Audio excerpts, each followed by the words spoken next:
മുഖ്യമന്ത്രിയും യുഡിഎഫും ആദ്യ ദിവസം തന്നെ ചരിത്രത്തെ വളച്ചൊടിക്കുകയാണ്. യുഡിഎഫ് ഗവൺമെന്റ് അധികാരത്തിൽ വന്നതിനു ശേഷം ഡെപ്യൂട്ടി സ്പീക്കറായി ശ്രീമതി ഷാനിമോൾ ഉസ്മാൻ നിശ്ചയിക്കപ്പെട്ടു. രണ്ടാമത്തെ വനിതാ ഡെപ്യൂട്ടി സ്പീക്കറാണ് എന്ന നിലയ്ക്കാണ് പ്രചരണം നടത്തുന്നത്.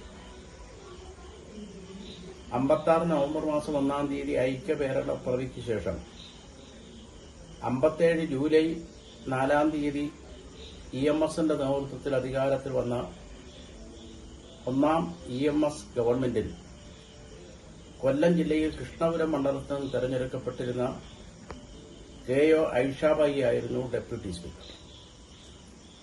രണ്ടാമതായി നബീസത്ത് ബീവി ഡെപ്യൂട്ടി സ്പീക്കറായി. മൂന്നാമത്തെ വനിതയാണ് ഇപ്പോൾ തെരഞ്ഞെടുക്കപ്പെട്ടിരുന്നത്.